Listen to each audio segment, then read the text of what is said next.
What's up, guys? This is Anime Crossover. I'm back with the last episode of Fight of Naruto with the King of Fighters, The End.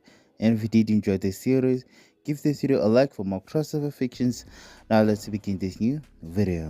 Chapter 21. After taking a bath, Naruto discovered King chatting with her companions. All of them were well-known combatants, and he knew them all from their battle profiles. There was Ryo Sakazaki, King's companion and the founder of Kyokugenryu Karate, ultimate limit-style empty hand. Despite the name karate, his technique was more similar to mixed martial arts. Ryo was Yuri Sakazaki's older sibling and the son of Takuma and Ronit Sakazaki. Ryo was raised in Southtown and started learning martial arts at a young age because he was thought to be Takuma's heir. The challenging self-reliance principle, which holds that a person's own strength can determine their value in the world, was instilled in him by his father, but the young Ryo, who was hesitant to fight due to his kindness and bashfulness, would find these early years of his training challenging. When Robert Garcia was permitted entry into the dojo, he finally gained a sparring partner and friend. After his mother passed away in a tragic car accident on Ryo's 10th birthday, his father suddenly left their home, leaving Ryo to care for Yuri. Ryo worked as a carpenter and diligently tried to protect his family's dojo while being forced to fend for himself and his sister. He also took up street fighting, keeping in mind the teachings learned from his father during his training. At first, he did poorly, but after many years of persistence and learning the true meanings behind his father's teachings, including, a man's strength cannot be known only by his fist, real strength must be felt through the mind and heart, and to know what he was fighting for, he eventually established himself as a fearsome and renowned street fighter. Life was never simple, however, and on behalf of Geese Howard, Mr. Big, a notorious local criminal in Southtown, abducted Yuri. King, who was employed as a guard to earn money, was there when he first encountered her. After defeating her in a duel, she became aware of their predicament and led them to Mr. Big's office. Ryo faced the leader and overpowered him with the aid of Robert and King. A mysterious man confronts him at a karate studio where he is searching for Mr. Big. As soon as Ryo won, he threatened to kill Mr. Karate unless he revealed details regarding Yuri's safety. Yuri identifies the man as their father before delivering the fatal strike. When the entire family was restored after 11 years apart, Ryo discovered that his father had been abducted by Nest. Ryo traveled to the mountains for training after becoming aware of his limitations and the dangers in the world. He accepted an invitation to the Iron Fist tournament to test his power after receiving it. Geese Howard, who was hosting the competition, expressed his wish to hire Ryo when he made it to the finals. In response to his refusal, Ryo engaged him in a fierce battle atop his Geese Tower workplace, where he ultimately prevailed. Regrettably, Geese was able to get away and eventually grew stronger than Ryo. Ryo was devoted to his friends and family and took combat very seriously. His father, Takuma, had taught him discipline through his karate instruction. Although they are close friends, he regarded Robert as a rival. He was a little snobby and blunt, which occasionally turned his trendier sister and stylish competitor against him. He also acknowledges that he lacks talent and intelligence, but he sees these as challenges to conquer. Ryo has a different philosophy about training than Yuri and Robert, and he thinks that hard effort and experience can help him become a great artist. He struggled with the conflict between wanting to see his sister grow up and wanting to safeguard her after raising both Yuri and himself during their childhood. Her increasing adulthood is welcomed by him with a bittersweet acquiescence. He is a genuine nice man who will always look out for you. He was friends with King, also known as Grace Jones, and assisted her brother in receiving medical care for his illness. Robert Garcia, Ryo's closest friend and upcoming brother-in-law, was on the other side. Robert was the lone child of Takuma Sakazaki's close associate and successful Italian businessman Alberto Garcia. Robert's carefree upbringing was marked by a lack of obligation and concern because he was catered to at all times by his adoring parents. However, he constantly felt unfulfilled and would slip away from his house to visit the Kyokugenryu dojo. He watched Ryo Sakazaki and Takuma Sakazaki exercise and wanted to be like them. In order to eventually succeed him and inherit the Garcia Foundation, Alberto wanted Robert to concentrate on his business teachings. Young Robert rebelled and embraced his own goals to achieve success on his own after feeling that his father had pushed him too far. Robert sprinted away from his house and dashed to Takuma's school where he insisted on learning Kyokugenryu karate. Takuma consented after being moved by the youngster's spirit, and Robert started sparring with Ryo. The two lads quickly grew close. Robert was a natural martial arts champion, unlike Ryo. Takuma pushed his son's training harder to stay up because Robert did so well in school. But since Robert finished his training first, this would take place the day before Ryo's 10th birthday and the day of Ronit's fatal auto mishap. Robert was forced to return to Italy against his will after Ryo's mother passed away. His master suddenly vanished, and Ryo was left to care for Yuri. He promised him that he would return, and for Ryo to look after Yuri and keep her content despite the fact that he knew he had his own struggles to surmount before becoming the man his father desired. Robert diligently pursued his martial arts education in his native nation and developed into a renowned martial artist. Robert ultimately fell in love with Yuri, the sister of his friend. He has had a crush on Yuri ever since he first encountered her, and if Takuma and Ryo weren't so overly protective of her, they'd probably get married. Given that the age gap between them was only 6 years, he was simply waiting for her to turn 18 before taking her hand. Robert was a laid-back person who loved living but could also be serious when necessary. He was dependable and never broke his commitments. Robert loved the basic things in life, despite the fact that he was a billionaire and the owner of one of the best businesses in Europe. If not for his family, he would never have achieved the status of owner of such a massive company. He had been given such a wonderful existence by his family, and as the heir, he couldn't let them down. Blue Mary arrived at the very end. She was a skilled fighter and private investigator who was regarded as one of the most powerful women of her time. Mary had a combat sambo fighting technique, and she was unmatched in her ability to grapple. She developed a special ability from her ki that enabled her to completely disregard the weight of any target that was within a certain range and size. She wasn't a combatant from the beginning, though, unlike the others. Butch, her ex-lover, and her father were former Secret Service employees who had collaborated on projects together. They were both shot and killed by terrorists while they were on a mission to safeguard the president. Mary was devastated by the defeat and hasn't smiled since. She was wearing a leather jacket that Butch had given her as a memento. She became a freelancer after learning how to battle from her ex-lover. She took on a variety of odd tasks to look into cases that seemed mysterious. She met Terry at this time, and the two grew close friendships that eventually led to more. She eventually overcame her past during her time with him, but their relationship never progressed because Terry wasn't eager to get married to a woman. He relished being unmarried. She kept working despite her love life, and one day Geese asked for her help so that he could join the King of Fighters tournament alongside Billy Kane and Ryuji Yamazaki. As a result of having Orochi blood in his veins, Yamazaki had become increasingly insane, and it was discovered that Billy had been sent by Geese to keep an eye on him in order to find the Orochi power's secret.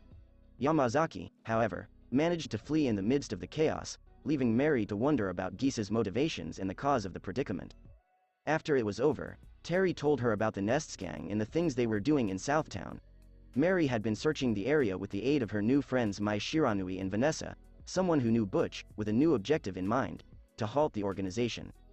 Since she was in the capital, she came to speak with King.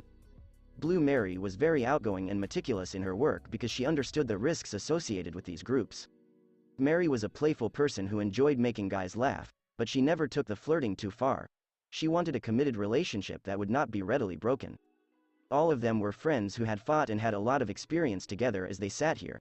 They had engaged in numerous conflicts both with and against one another, forging strong ties. It was the kind of bond Naruto valued and had developed with his pals back home as a result of their missions together. Naruto, these are my friends. I've let them know that you plan to compete with Nest in the future. King, also known as Grace, spoke as she rose and nodded at him. He was already known to them, and Naruto was also aware of them. Good day, Naruto.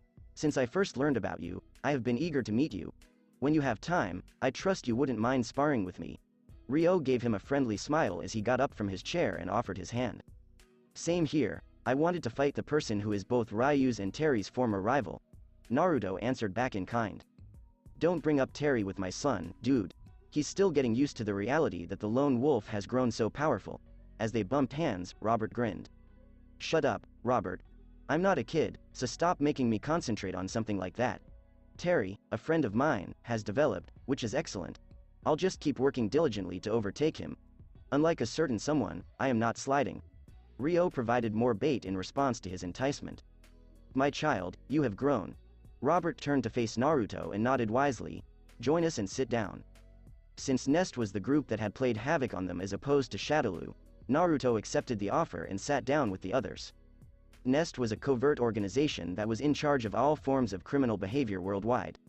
All law enforcement agencies wanted their members because their business practices caused numerous global companies to go bankrupt, but nobody could locate their headquarters because it was on a satellite that was orbiting the globe.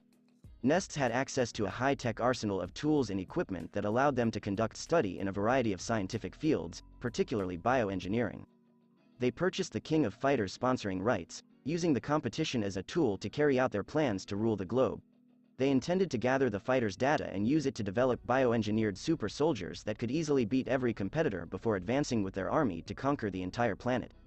The strongest competitors from the previous competition, including Kyo Kusanagi, Iori, Ryu, Terry, Leona, Blue Mary, and Rugal, had their samples gathered. Mary told them that they were most likely working on clones and artificially enhanced warriors based on what they had learned from the Ikari warriors. Even samples from Akuma and Geese Howard were available. Mary came to the conclusion that Nest would unquestionably dispatch their monstrous warriors this time, making the upcoming KOF more dangerous than anyone could have imagined. Unlike Shadaloo, it was an organization that had persisted in secrecy for many years. There was no question that they controlled the majority of the world's nations, but there was no evidence to support this. The only thing holding them back were the warriors because the technology was still insufficient to deal with strong combatants, particularly warriors like Akuma. With the aid of Leona and Mai, Mary was able to find a Nest base after a protracted search. She had come to King and the guys to request assistance because this group was too dangerous. Naruto gained a greater understanding of the technology used in this world by listening to all of this knowledge. They had the internet, laser-equipped drones, and automata. Since no one had ever survived that long or controlled so much there, the group was larger than anything in his universe. The organization's estimated power genuinely caught him off guard. It was really outstanding. He had a wonderful example in that. It was also a fantastic information vault. Naruto eagerly anticipated robbing it. The hero had the authority to unlock every chest. Sign me up. I'm eager for challenging battles. Naruto slammed the table and made his choice known. Here, there was nothing to consider. He didn't care how dangerous these people were because the threat was what was necessary for his development. At his remarks, Mary grinned. She had already deduced from watching his videos that Naruto was a courageous and extroverted individual who would take on challenges. Naruto, thank you. I'm eager to collaborate with you. Me too, I'm eager to meet these adversaries. I'll go along. I won't be able to forget what those scum attempted to do to my family. Ryo added his 2 cents with a stern look. They nearly abducted his sister, and they also subjected his father to experimentation. His father was still having difficulty falling asleep, and because his ki had become unstable, using it hurt him every time. They had increased his power but had also taken his life. Such an offense was unforgivable to Ryo. The guy who served as Robert's master and eventual father-in-law was the same as Robert. What about you, guys? The boys are prepared. Grace, who was still considering it, was questioned by Mary. Since others are going, I'll go along too, but have you spoken to anyone else? Grace inquired. Vanessa will join us, and the Ikari soldiers are with us. I asked Terry, but he responded that he was currently preoccupied with something personal. I could ask more people, but we can't have that many and I don't trust them as much. We can't let them find us because this attack is meant to be swift and someone slipped. They comprehended Mary's explanation and her point. Given that the Ikari warriors were a sizable military organization to begin with, this was most likely their state.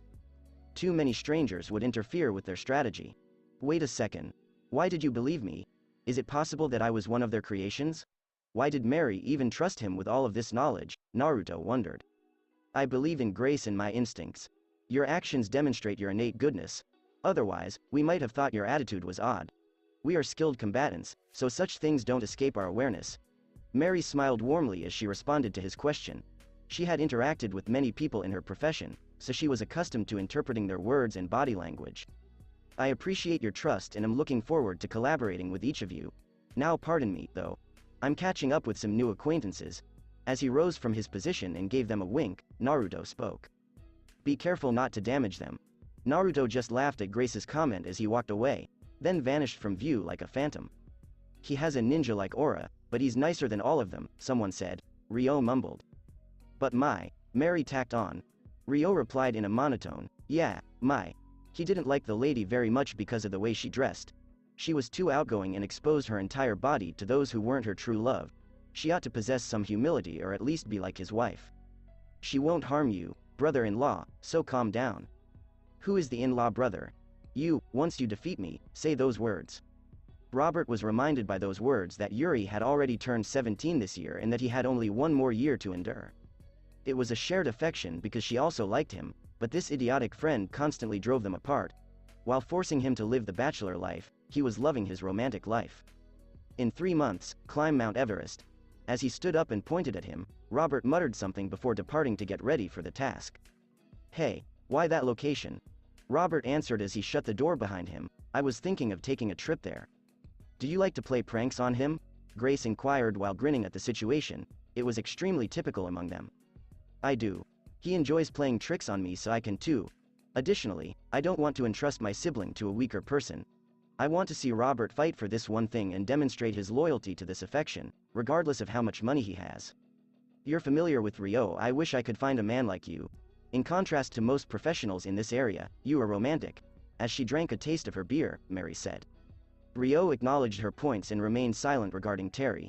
Since he was a decent person and was always honest, he had never played games with Mary. He didn't adore Mary, but that wasn't his fault.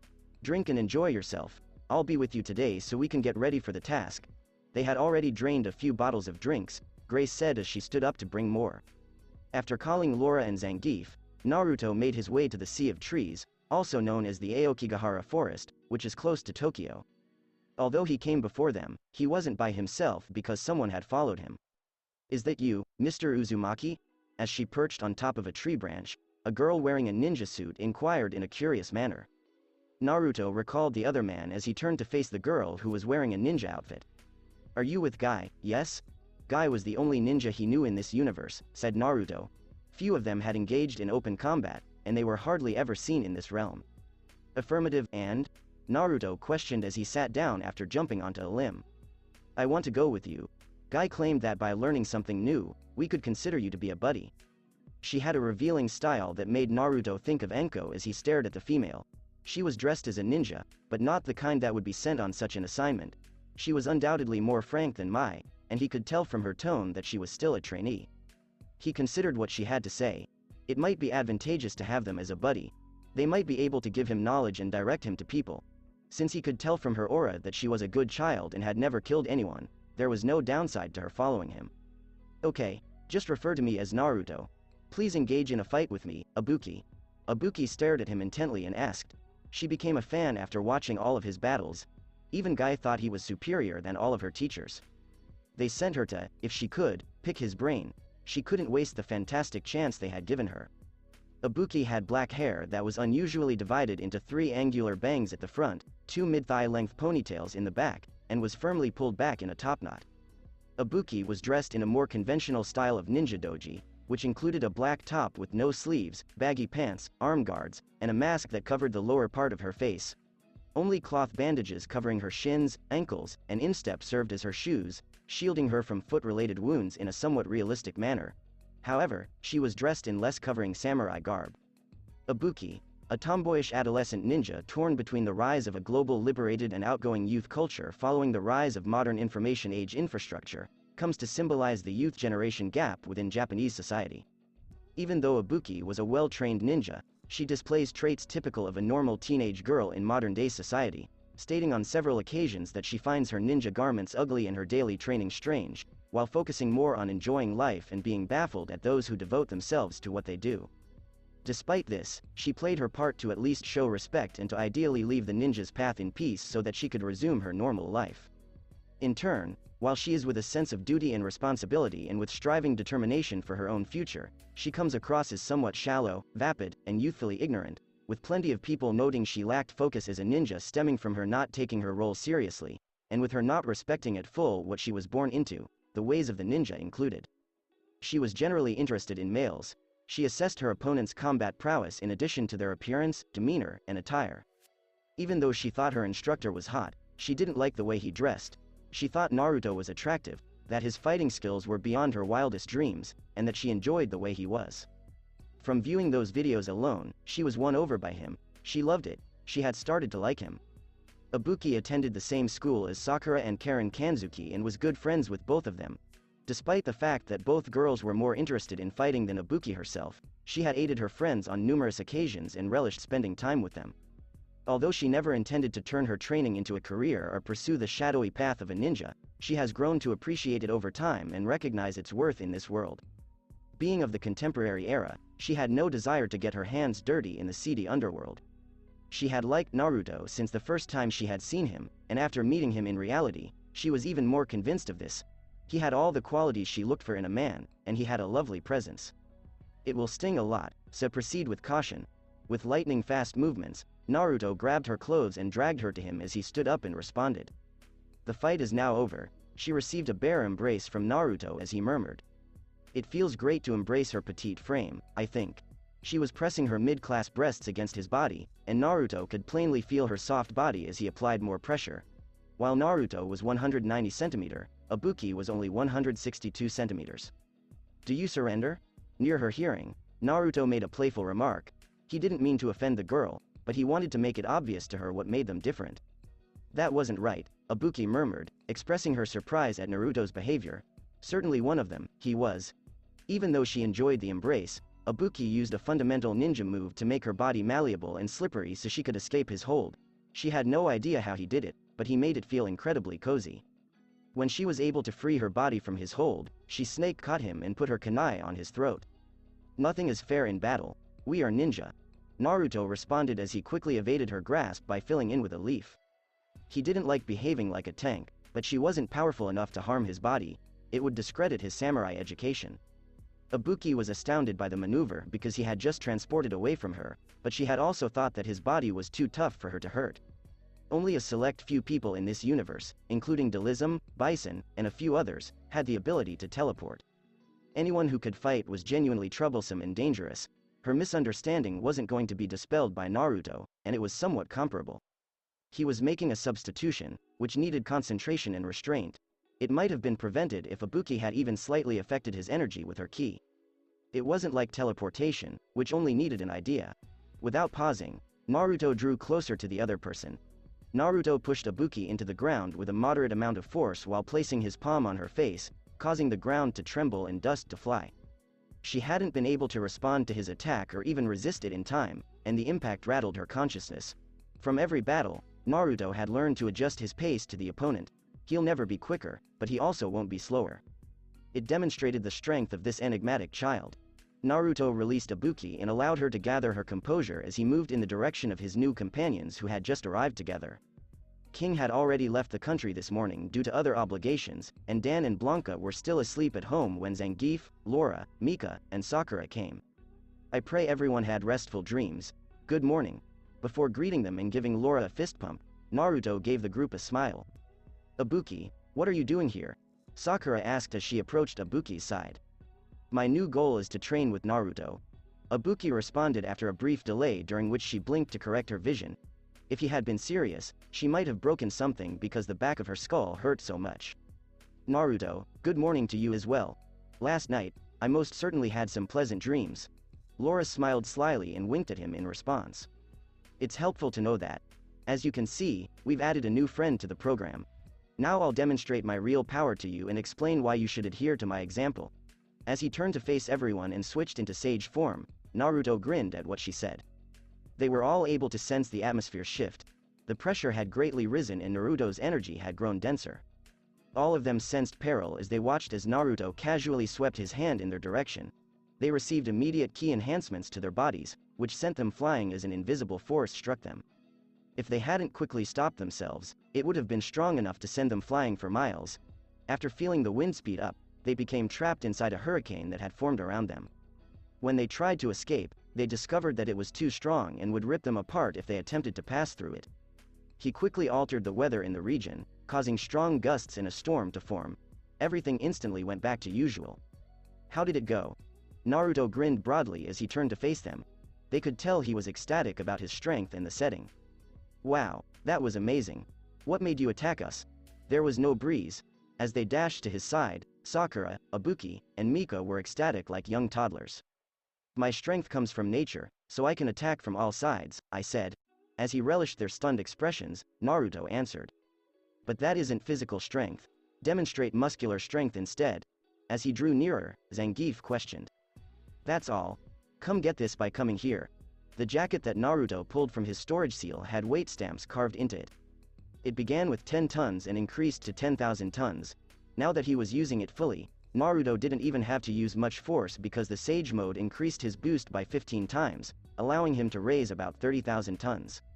None of them could comprehend what he was saying because it wasn't a concept they were familiar with. Zangief didn't realize how heavy the object was until he attempted to pick it up from the ground where Naruto had placed it. He could bench press 2,000 tons at maximum force, but he couldn't even move it. They all saw Zangief using all of his strength, but without success. Mika chose to assist him from the other side, but even then they were unsuccessful because his maximum lifting capacity was only 500 kilograms. "Are you prepared to assist me?" When they gave up after nearly hurting their bodies from the effort, Naruto questioned them. Zangief examined the item of clothing that, in all reality, shouldn't even weigh more than a few kilograms but was now immovable to him.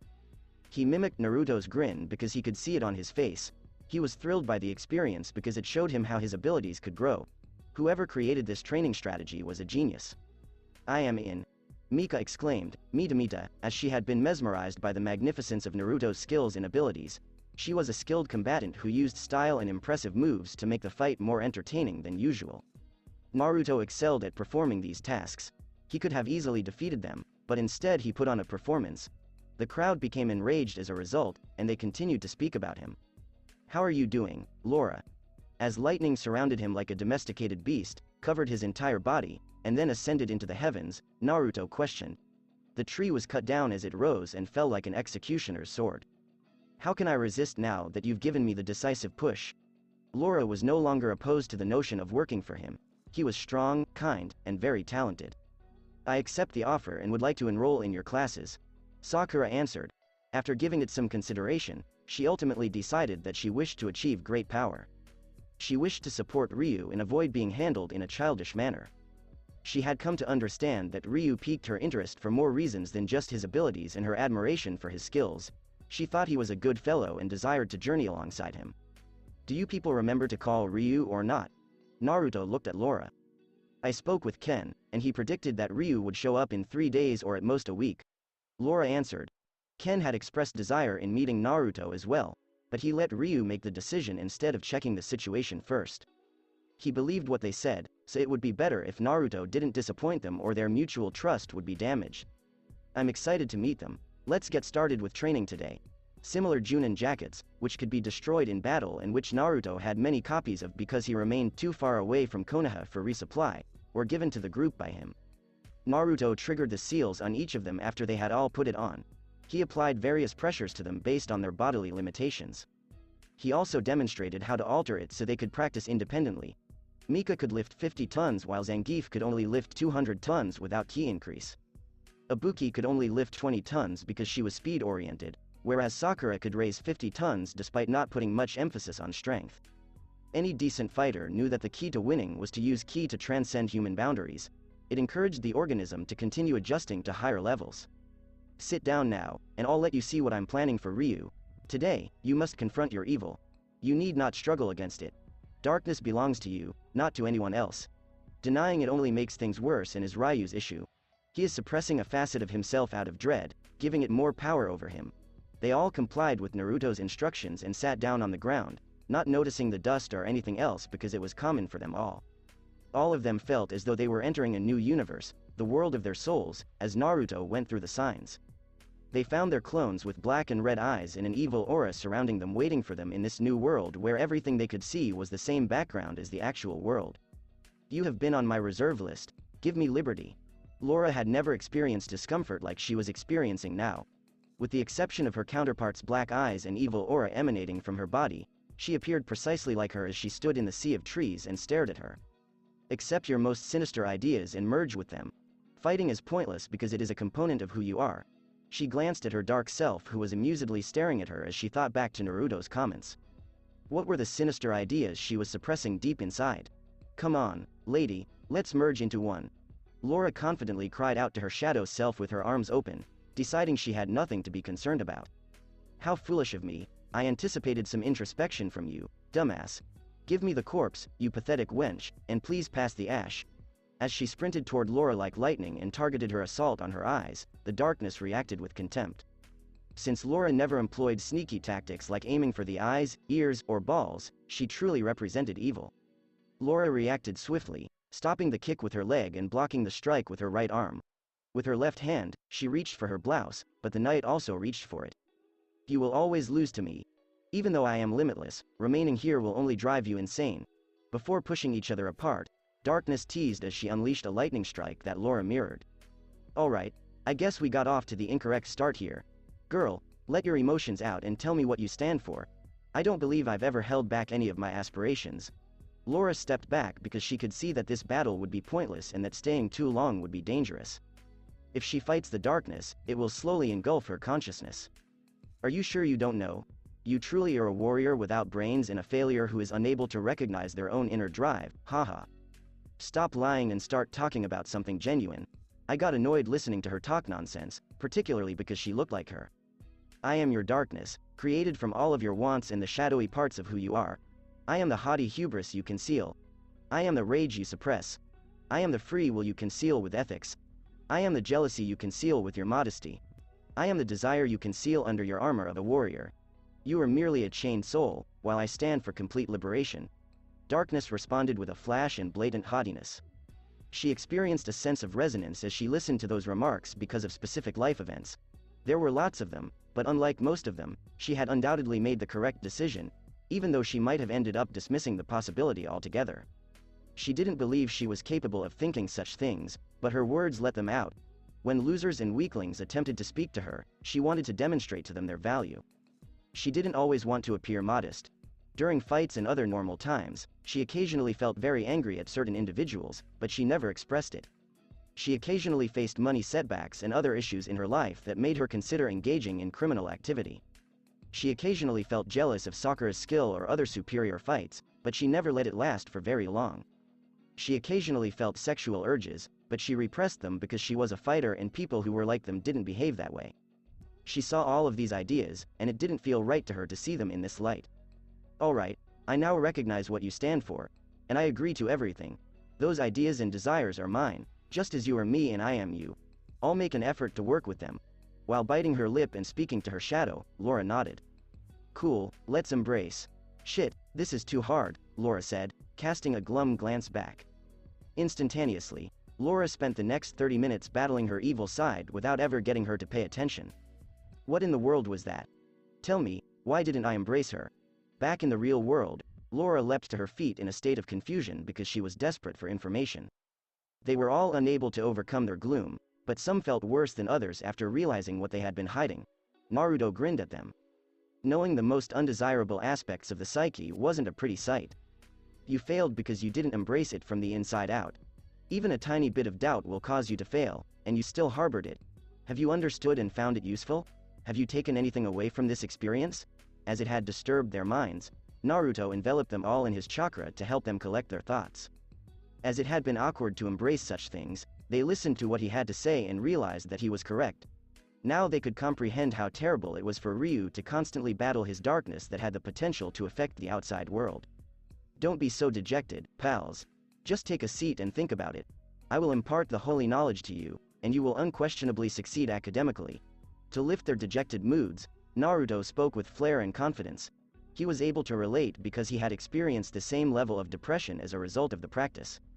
He triumphed because of his boundless optimism and willingness to get his hands soiled. Naruto created clones to seat behind each member of the group as they all sat down once more. To assist them increase their ki reserves and physique, he put his hands on their backs and continued to channel his chakra into them as they channeled their own. While they continued to think about the subject, Naruto kept talking about the darkness as well as the elements of understanding and optimism. After finishing with them, Naruto ran into Poison and informed them of his impending absence for a few days. Using his clones, he had also been putting them through the same training as Laura and the others. If he intended to use them to further his objectives, they had to become much stronger. With their present strength, they would be one-shot targets. Naruto caught up with Mary and the others as they were leaving for a different nation after observing their progress. They discovered the foundation in China's Kunlun Mountains. It was fortunate that they eventually discovered a base because there was undoubtedly a base in Japan that had not been discovered. It was supposed to be a big one because it was in China. To prevent being discovered, they planned to fly to China before setting out on foot. He unexpectedly ran into Kyo Kusanagi as they were making their way to the private plane for this mission at the airport. Given that it had been more than 6 months since his disappearance from the public eye, he appeared different from his recordings, indicating that he may have undergone changes in that time. As you can see, Kyo has chosen to join us. Thank you for coming, guys. He just got home last night from his training trip, but I never mentioned him because he wasn't accessible. Mary welcomed them close to the plane and expressed her appreciation to them. One of the three clans that sealed the fabled snake entity Orochi 1,800 years ago was the Kusanagi clan, and Cheel was their heir. Pyrokinetic abilities are used by his tribe, a rare inherited talent. They guard one of the three holy jewels that once held Orochi, along with the Yasukani and Yada clans. The Kusanagi sword was the family heirloom, and the sun with a stylized halo of fire served as the family insignia. Scion of the Flame or the Cleansing Exorcising Flame was his given moniker. Cheel was the overconfident but well-intentioned buddy who was more concerned with having a good time than carrying out any specific duties. He often acted with a devil-may-care attitude and was fast to dismiss topics that didn't interest him. He treasured his friends and family, loving their company and especially adoring of his girlfriend, Yuki. Despite his appearance to be haughty and rude, his extreme lack of enthusiasm in his studies had contributed to his repeated failure to complete high school. Which has become subject to in jokes. He was certain of his ability as a poet, but his audience didn't think highly of the majority of his works. Cheel ignored historical myths and destined outcomes as justification for his actions and took the obligations of his kin more personally. He felt that his strong sense of justice and his zeal to take on stronger foes were what motivated him to fulfill his destiny. His rivalry with Iori was one of mutual hatred, and their clan's past had little to do with it. Cheel and Iori frequently worked together reluctantly and as a last-ditch effort to resolve the current dispute. But since the KOF competition, he had undergone significant change due to the near fatalities of both his father and his companions. Due to the trials Nest had performed on him, his father was now severely disabled and hardly able to use ki. He had experienced the broader world for the first time and had come close to losing numerous battles. They only just defeated Terry because his squad was strong and his had experienced difficult fights and lost all of his teammates. They nearly lost even then. Then they had to battle his mind-controlled father without killing him. Finally, Rugal appeared, who nearly murdered them but fell short due to his haughtiness. After going through such traumatic experiences, Cheel made the decision to borrow a page from Akuma's book and behave a little crazy. He concentrated on his training and quit school because he only attended to hang out with the other students. Cheel fully realized his promise with his father by his side.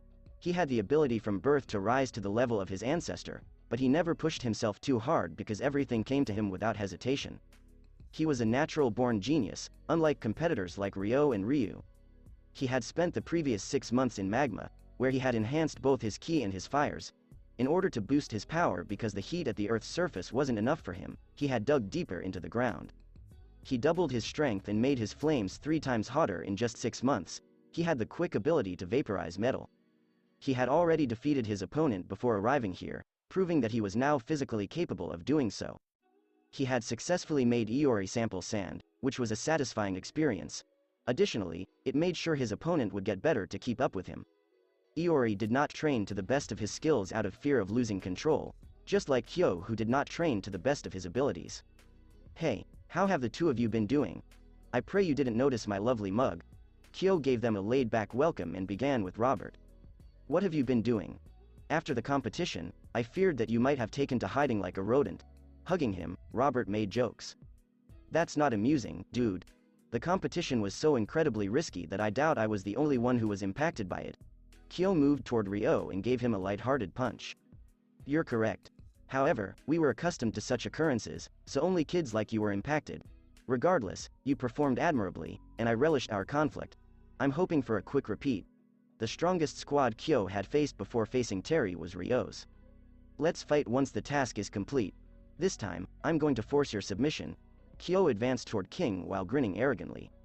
"Stop acting so important. That's a tall order because I didn't even give up when Geese Howard came after me." "We shall see." After turning to face King, Kyo shook her hand. "I see that Kyo is doing well." "Oh, that's great. I've been missing the city life these past few months, and I don't know how Ryu can handle this dull existence."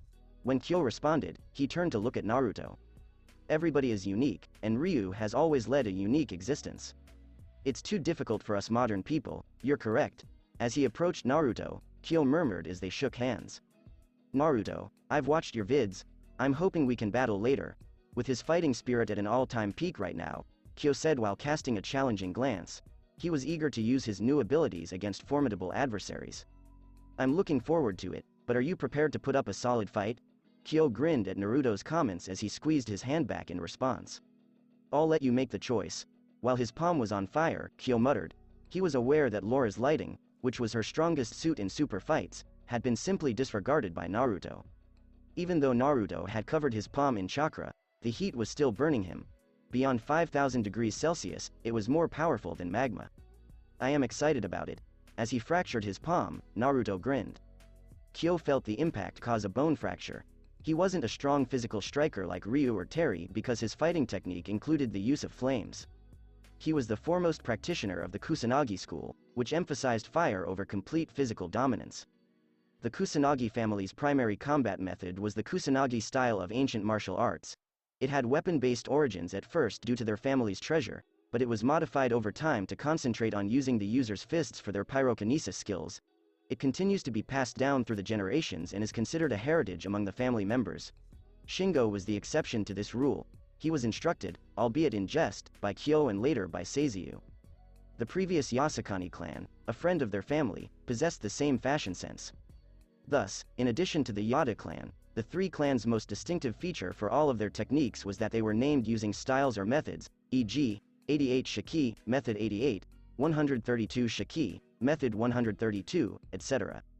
Some of which may or may not have extended titles, e.g. 182 Shiki versus 108 Shiki, Yami Barai, while Ura Shiki reverse method techniques were typically stronger versions of their base forms. Jei Shiki outer method moves tended to be more distinctive attacks within a particular spectrum. Even the practitioner's standard attacks were referred to as such in some accounts. However, the Yugami added the Kin Shiki forbidden method, naming to their repertoire after the Yasukani subjected themselves to Orochi's blood and altered their name to the Yugami clan. As a result, their styles started to diverge from one another. Iori Yugami, the last of the Yugami line, also incorporated the most reverse method techniques into his version of the Yugami style. By incorporating Chinese Kung Fu, this martial art closely resembles the original Japanese karate form. By adding Kenpo, Kyo gave the movement his own unique twist. Similar to the Riot of the Blood and Satsui no Hado, the Kusanagi style also has a sinister aspect that could turn the practitioner into a mindless berserker. The darker side of the Kusanagi bloodline can lead careless practitioners of the line to this path, but ignoring it meant you could never achieve the peak. As he didn't want to turn into a monster like Iori or Ryu when they went berserk, Kyo was looking for methods to deal with the transformation. Kyo's flame glowed golden, and his bone naturally self-healed. Is this retaliation for the flames? Kyo didn't bother because he started it and could easily recover from such minor wounds. You can speak inside the plane, so get in there already. They were having a bromance moment when Mary shoved them towards the aircraft, and they all boarded. With that, the group set out for the location where they would encounter Leona's squad. I wanted and cherished you, and I totally sacrificed myself for you. I committed to celibacy out of affection. I was taken in by this feeling of love without understanding or considering the repercussions. O foreigner, my beloved, kindly return to me. Just keep me in mind, don't forget about me. O foreigner, stay with me. My recollections will follow you everywhere. Even you will lose sleep if I remain awake. If you leave me in this state, I vow to my love, you will regret it for the rest of your life. Oh boy, the love-induced agony in your voice is palpable. When hearts genuinely break, they assert, only he knows. However, the curse of sorrow obliterates the offender. The curse causes everything to be destroyed like an earthquake or tempest. Your singing is filled with both love and sorrow. However, don't expect this society to treat you fairly. The world will witness your quiet suffering while you endure it. You sing your heart out, and I'll dance along with you today completely. Naruto spent time interacting with Kyo and listening to music as they discussed the strategy to deal with Nest. Naruto was a sucker for love songs and songs that just touched the spirit. He had adored the song Blue Bird as a young child while yearning for independence, and after achieving it, he had been moved by the song Fighting Dreamer. He had been defined by songs at various phases of his life, and this song made him think of Shien. He heard the songs and thought of her words and her presence. The release of the feelings he had been suppressing really hurt him in the heart. He had been repressing all of his feelings because, deep down, he knew that thinking about it would never end the issue and would only make him sad. He was unable to stop his thoughts from drifting to Shien and the others at this time, though. He didn't like expressing his feelings in front of other people, so he sat by himself in the back and went into his mind to appease his heart. The new world was enjoyable for him, but it wasn't his decision. He was made to do it. He didn't work particularly hard on his return home only because of the caution the girl had given him. Never make an attempt to return unless you are certain of your strength. I'll give you an exam. Never forget that you are mine, and I detest seeing you vulnerable. reach your pinnacle and make me pay. Although he could never recall how she looked, he knew she was someone he ought to know. She was completely familiar with him, right down to his present state. Even his alternative destiny was mentioned by her. Like the consequences of his decisions, the last few minutes of the flight were passed by him in solitude as he relived memories of his home family. To serve as a reminder of the issues at hand. Not just his life or the globe was affected. To achieve the top, he had to support his family. The group successfully reached their objective, which was just outside China's airspace and was where they descended from the plane. They couldn't trust any administration because Nest was a strong organization with fingers in every pie. They were not going to behave foolishly by informing the adversary of their presence. They had to move quickly and strike them strongly without letting them know about it. Naruto was accustomed to flying and assisted the group of people descend to their destination. It was a yacht bearing the name of one of the Ikari warriors' spies. They found Mai Shiranui, Vanessa, and Leona there waiting for them. A professional killer's aura was emanating from the group of 12 guys that Leona was in charge of. He wasn't far off when he compared them to the Anbu because they carried out comparable tasks. Their specialities included torture, sabotage, and assassination. They arrived and went inside the location where they could decide on the next course of action. People would only conclude that Leona was a cool beauty with an emotionless face after taking one glance at her.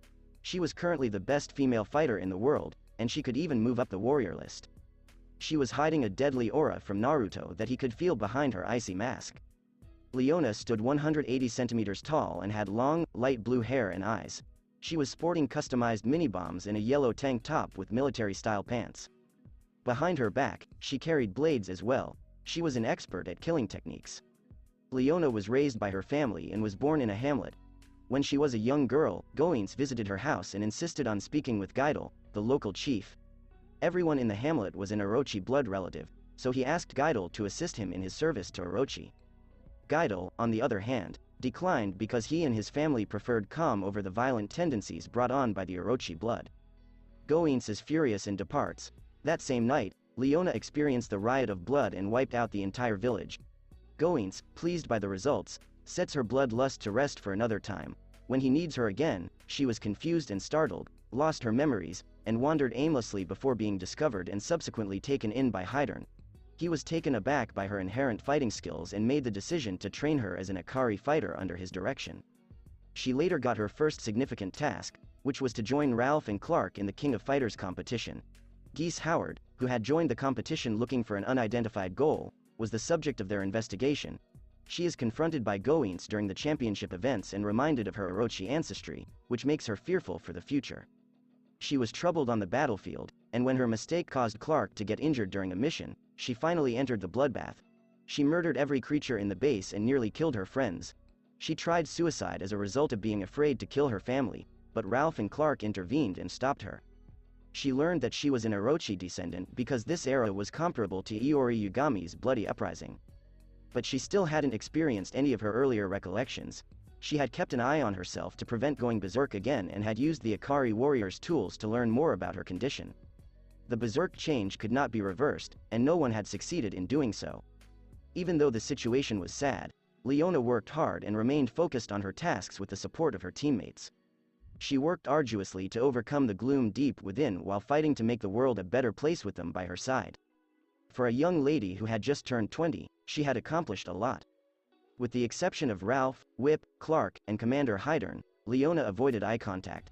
She frequently experienced loneliness, but she found solace in the new family she had made among the Ikari soldiers. The Silent Soldier was her given moniker. Ralph Jones belonged to the Ikari Warriors, a prestigious military organization. He had demonstrated to be a strong soldier, renowned for his inherent leadership qualities and bravery in battle. He was still a colonel at the time. When they were both in their 20s, he grew close to Clark, and they have remained so ever since. Both of them were under Commander Hydern's leadership, and they frequently carried out his directives to participate in King of Fighters competitions. Leona Hydern, the squad's newest member, was presented to Ralph and Clark. Due to her youth, Ralph was initially skeptical, but he ultimately came to accept her as one of his allies. He shook her hand and gave her the impression that he really liked her right away, but he doesn't want that to be known. Ralph was a hot-blooded individual who only desired activity. In many ways, he was similar to Clark. He suffered his fair share of losses during the conflict, even though he didn't always show it, and will use alcohol to ease his sorrows. He will do his best to look after any new recruits who come under his command, particularly Leona, whom he views as his little sister. He is especially protective of new recruits. He had not yet won Whip's affections, though he cared for her more than just as a comrade. The one-man army was his formal moniker. Clark was a member of the Ikari Warriors mercenary group, which was currently acting on instructions from Colonel Ralph Jones and Commander Hydern. Before joining their military, he worked as a spy. Clark was regarded as a dedicated and focused soldier who excelled at gathering intelligence for their tasks. He covered a scar in the center of his forehead with his sunglasses. Ralph, who was carelessly toying with his knives at the time, was to blame. Hydern typically gave Clark the same instructions as the other Ikari warriors to participate in every competition. He continued to back Ralph's choices and frequently agreed with his superior. Unlike the boisterous and gregarious Ralph, Clark is reserved and rarely shows expression. He occasionally experienced melancholy, but his friends could never doubt his loyalty.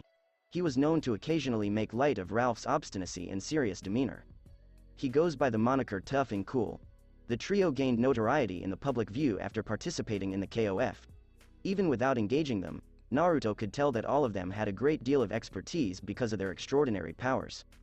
Stronger than nearly all of the warriors he had encountered up to this point, with a few notable exceptions, while Leona left the impression that she was stronger than everyone bar Eliza and Kyo. She could likely force him to activate his Sage mode given her hysterical condition. The gang was watching him, just as Naruto was examining them. They were already aware of what was known about him in the press and what Mary had sent them.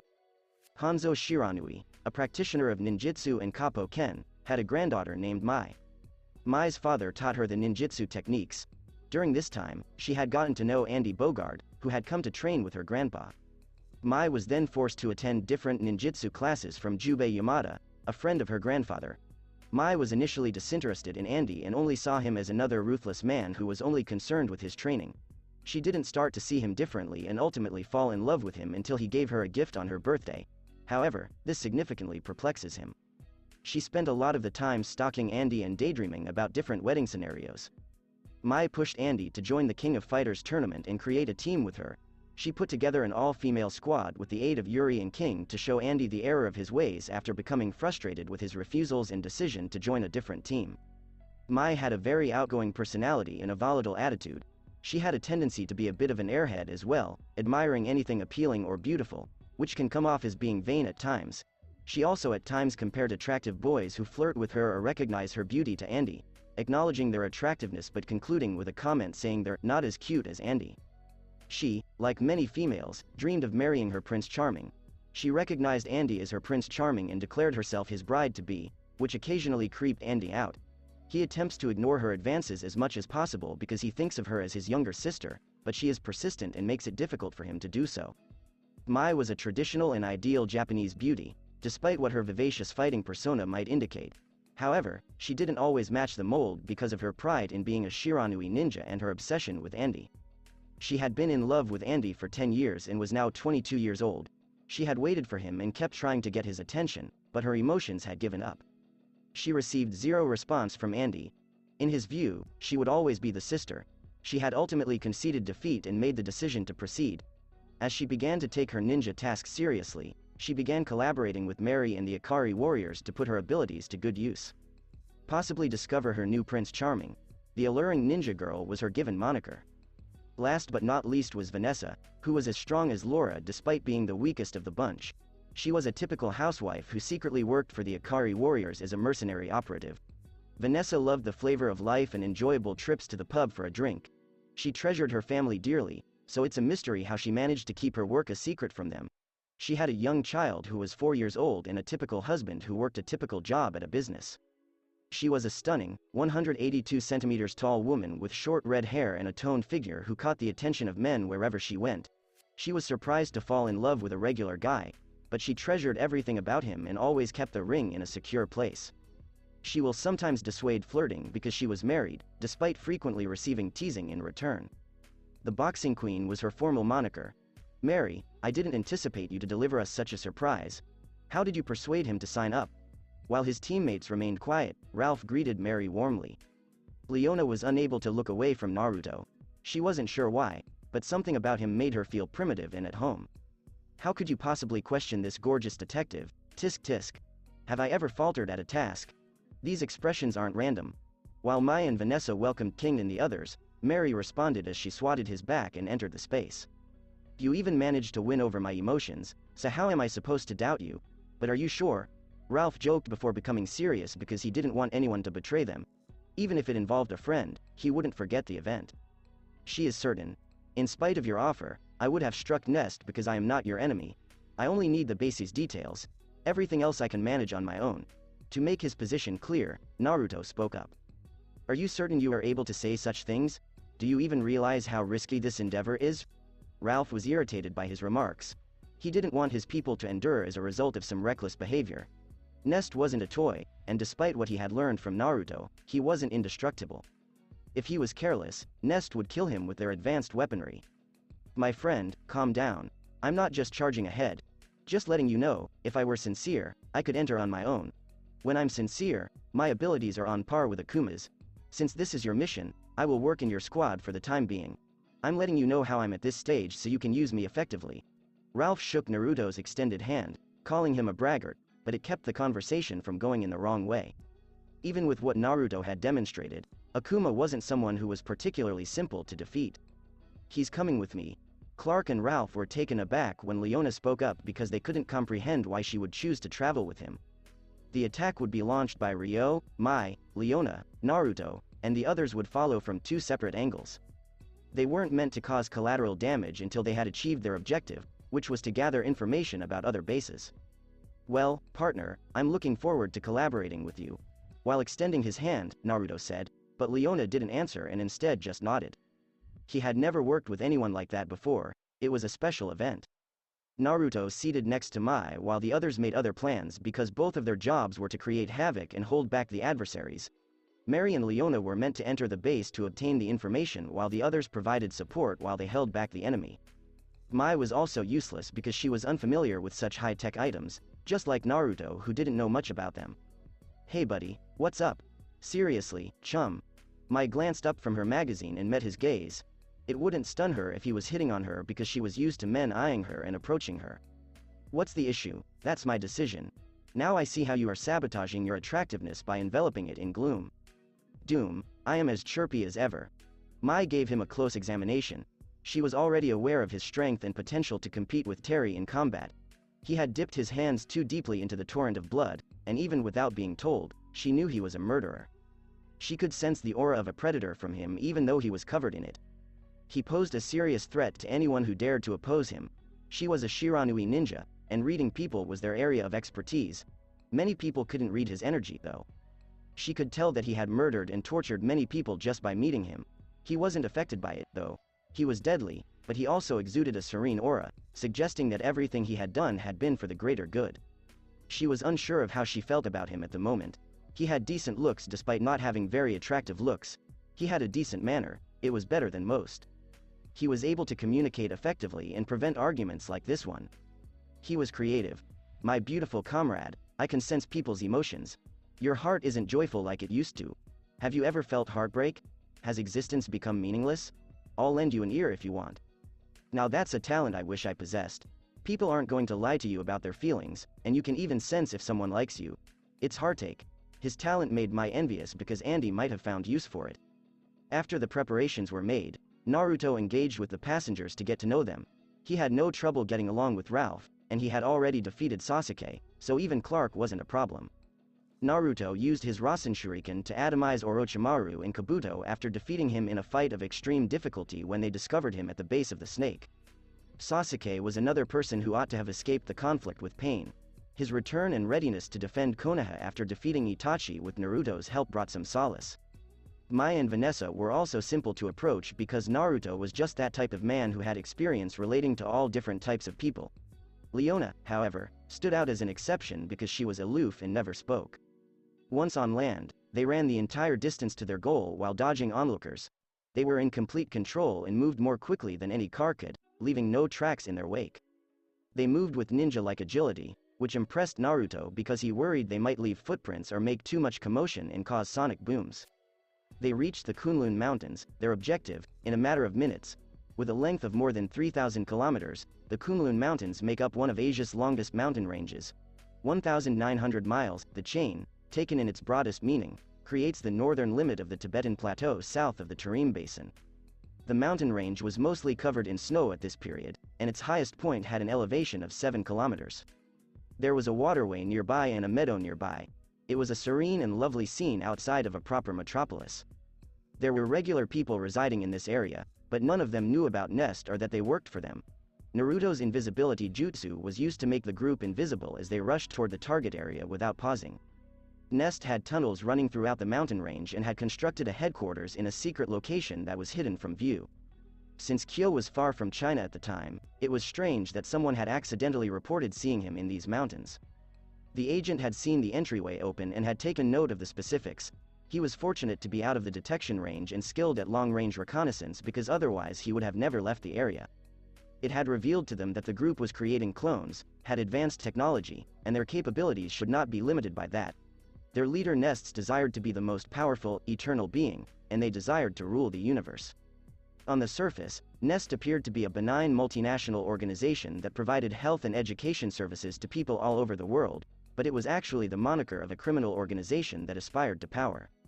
Nests, who was the company's CEO and creator and was from a noble family in England, was born there. He had already lived for more than a century and had taken over the company that his predecessor had founded, renaming it in his own name. He was a tall man with short white hair, a muscular frame, and white skin. He was regarded as a master of the blade, and large swords are frequently depicted in paintings of him. When he arrived, Naruto used his earth manipulation to feel the base and the tunnels beneath it. He had received training in all areas, and basic abilities like this checking were among them. While Mai and Ryo locked to a different entrance, the others split from Naruto and Leona after confirming their objective. They were going to assault both sides of the base because it had multiple entrances in order to create as much havoc as they could. The adversary was well-resourced and well-established, so they weren't going to undervalue them.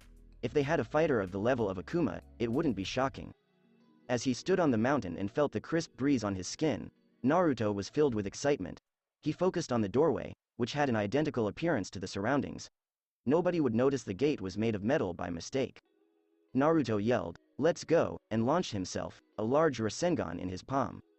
Boom! He had taken additional precautions to make sure that it was large enough to collapse easily and take away an area the size of a house from the base entrances. With such an assault, the alarms went off, and Naruto displayed various symptoms while exhaling smoke that filled the entire base. He made it impossible for the cameras to record their movements and even killed the humans who were only useful as human fodder and must have been armed. Naruto moved beside Leona, smashing every person in his path as he had intended. They made their way inside in an effort to break into their systems and discover anything useful. The Akari warriors and others also pursued, but they all turned to follow Mary, leaving only Naruto, who was essentially a one-man force, on Leona's side. The clone of Naruto spread throughout the facility, causing chaos and killing anyone they came across. That is, up until the opposite side's clones were let loose. The base was one of the research bases for creating clones, and it was truly populated by clones. Kyo, Ryo, Leona, and Ryu clones were all defeated by Naruto's clone. The clones were extremely artificial and less strong than the original. However, it appears that Naruto's strategies and the destruction of the base's security systems managed to irritate the base commander to a great extent. After entering a sizable room that appeared to be used for testing, they found themselves in serious peril. They could see the leader through a glass panel above them, and strong fighters surrounded them. They weren't the only ones having problems. The opposing squad had also run into some key Nest fighters. "Leave it to me. I'll take care of it." While the boss was above them, Naruto muttered as he observed the Terry clone, Rugal clone, Akuma clone, and 2 combatants. It appears that this was a trap to invite strong fighters inside without creating a lot of noise. With 6 powerful fighters opposing him, even Leona could not see how to survive. Leona observed his self-assured grin and realized that, to the adversaries, he might perish here if she departed, but the mission might determine the course of millions of lives. While Naruto set up a wind barrier to keep them away, Leona screamed, "Take care," as she crashed through the entrance they had come in through with 2 of his clones. "We're glad you're here, Uzumaki Naruto. It is a pleasant surprise that you showed up here because we have been eager to see how you work. We're eager to operate on you and develop better fighters using your pals. Let's now start the testing process." As he gazed down on Naruto, Chrysalid bragged that he was one of the syndicate's executives and that there were only a few people in charge of him. He was a towering, white-haired Irishman. His DNA also contained Terry's and Akuma's, making him the perfect Kyo Kusanagi clone. He was dressed in a special suit that would allow him to receive fighter info while engaged in combat. All of the clones in this facility were under his authority, and he was free to use them however he pleased. 2 more members of the Ultimate Warrior program worked under him. K- was a white-haired guy with dark skin. He was dressed in a black leather suit and eyeglasses. Unknown to his true name, K was an ordinary youngster who lived contentedly with his sister, Sira. They were eventually taken by Nests. K was housed under Nests and given weaponry training. K was coerced into taking part in the Kusanagi reproduction scheme. His DNA was mixed with Kyo Kusanagi's, giving him the ability to use pyrokinesis. K's memory was tampered with during the program, leading him to think he was Chrysalid's clone. Any genuine recollections of his past had either been forgotten, suppressed, or erased by Nests. After he had demonstrated his power, Nest had given him Akuma's DNA to further enhance his performance. It gave him a much-needed ki boost, and as a result, his strength increased. K has a very serious and haughty personality, but because of his higher-strung side, he was very simple to anger. He frequently refers to Maxima as stupid, idiot, and other derogatory terms, but he actually has faith in her dependability. Even to those who were close to him, he was rarely courteous and always stern. Maxima jokingly refers to K as stiff or dishonest because he frequently voiced his concerns in tough guy fashion. He views Kyo as a competitor and desires to establish his superiority over him. Maxima, a buff Canadian who had been transformed into a cyborg, was the penultimate combatant. Maxima, a Canadian soldier, lived a typical existence up until the moment he learned that Rocky, a fellow soldier, had perished in a Nests-related incident. He made the decision to give up his former existence in order to exact revenge on Rocky. He had his name and face changed, and his ordinary life was completely destroyed. He had his body cybernetically altered by Dr. Makishima, hence his codename of Maxima, to penetrate the cartel undetected.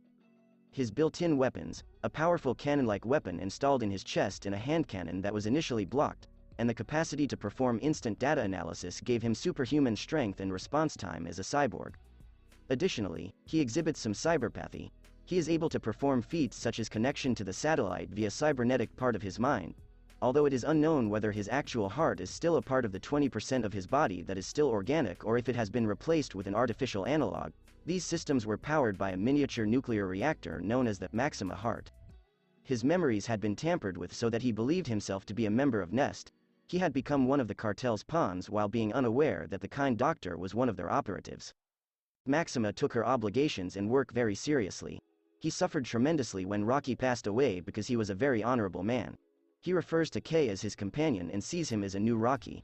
He typically has to offer a modest apology for his partner's rudeness.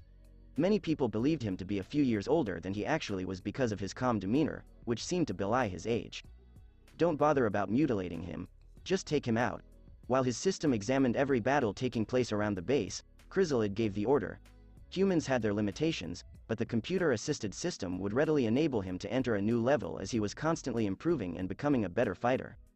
His stats and abilities were the only thing holding him back from being among the greatest fighters in the world, but that would soon change as research progressed. They would acquire strength akin to Orochi levels by imitating the abilities of the legendary warriors. He observed the conflict in the room below with a chilly stare as Akuma, Terry, Rugal, Maxima, and K surrounded Naruto. Maxima was comparable to him, and he had begun to research his adversary.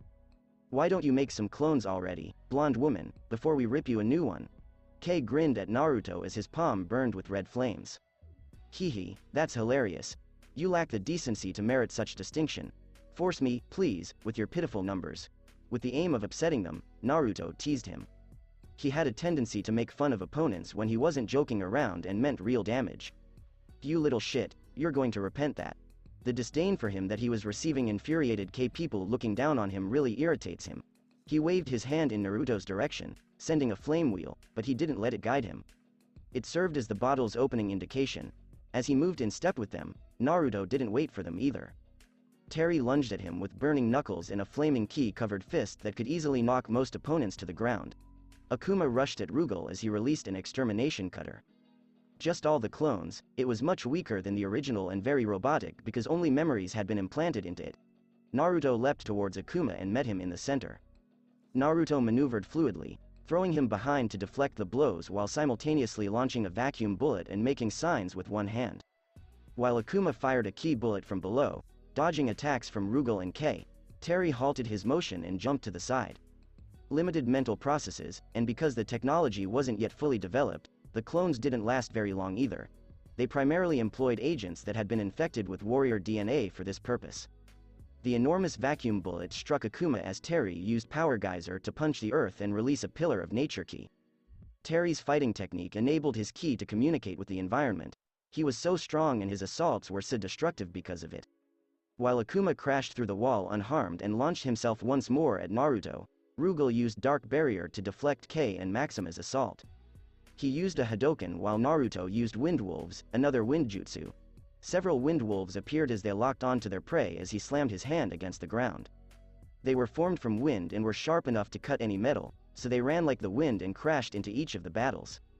He seized the opportunity to use his wind armor method just as Rugal approached him and delivered a punch that was dark energy charged. Rugal was knocked into the air by a strike to the chin delivered by Naruto, but he was unable to continue as Kei approached him with a sliding tackle.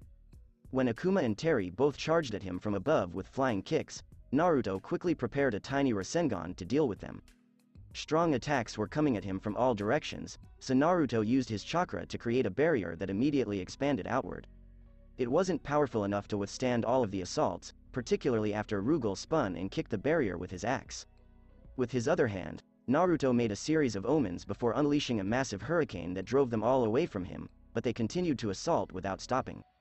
Rugal used a charged genocide cutter, Terry used a series of power geysers, and Akuma released a charged beam, all of which caused tremors to spread throughout the facility.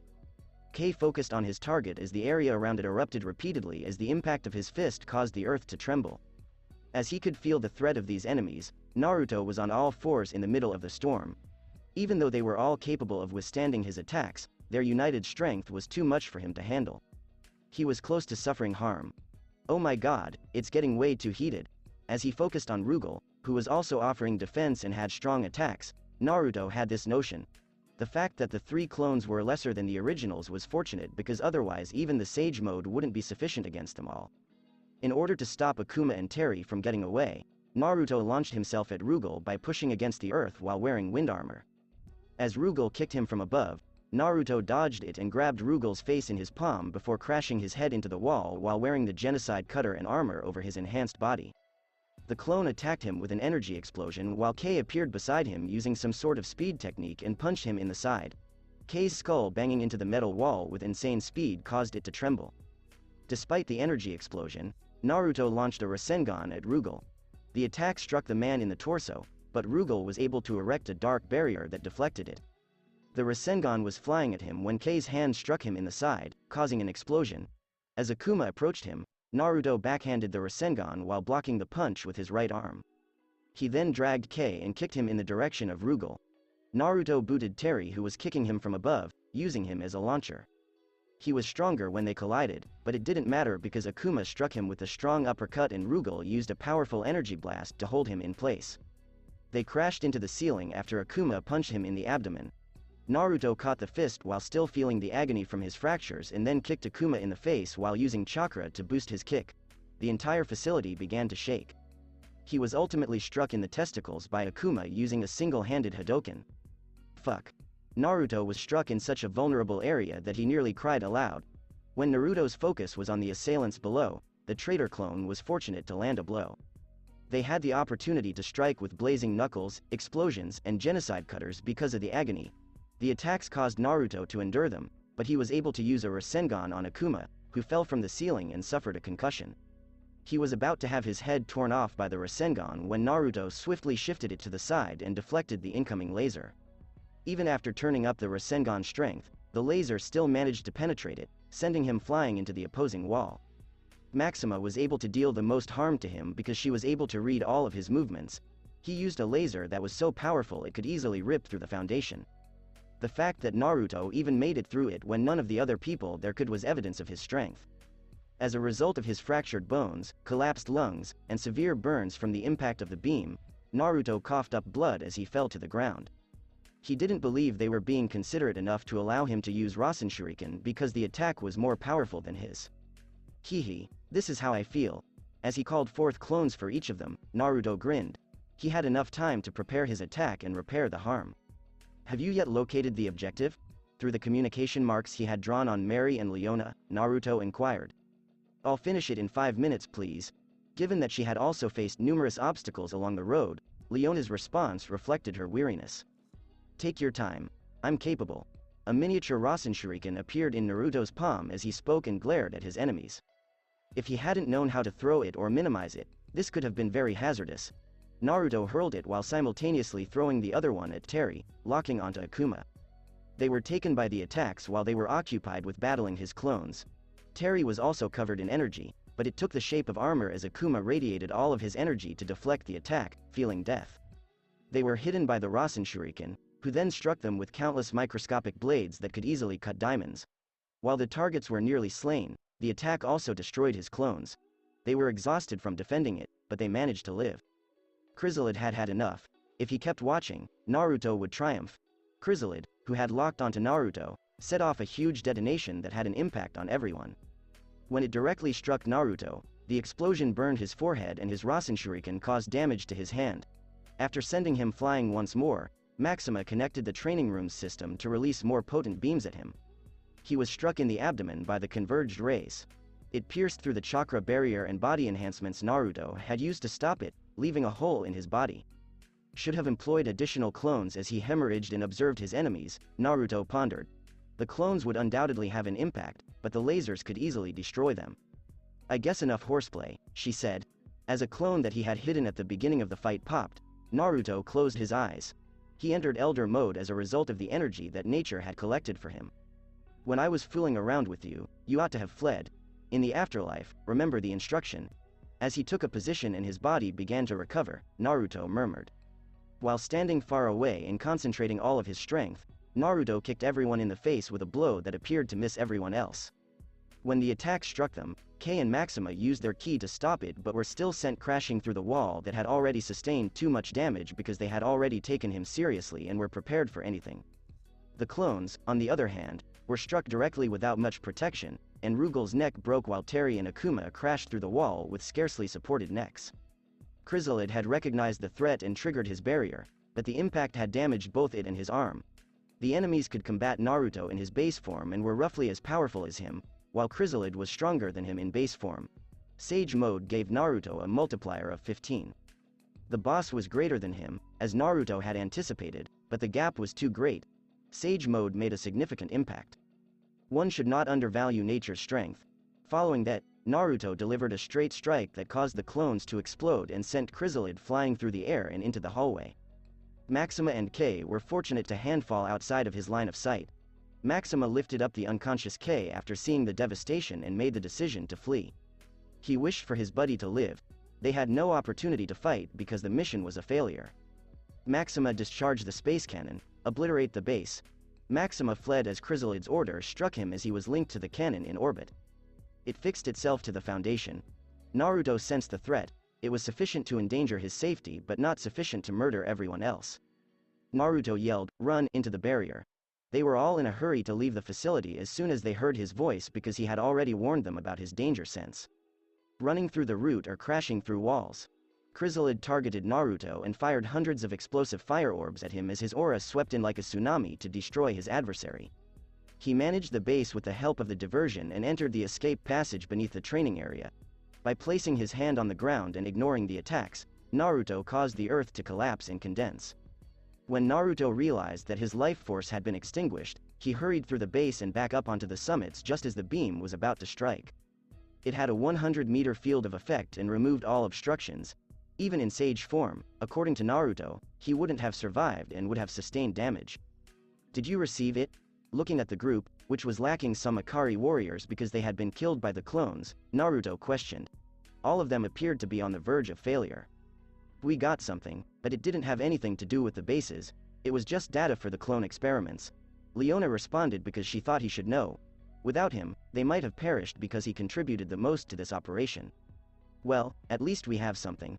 Mary said as she limped to his side carrying a fractured arm. Naruto learned a lot from the experience, and he also managed to steal many of their warrior-related documents.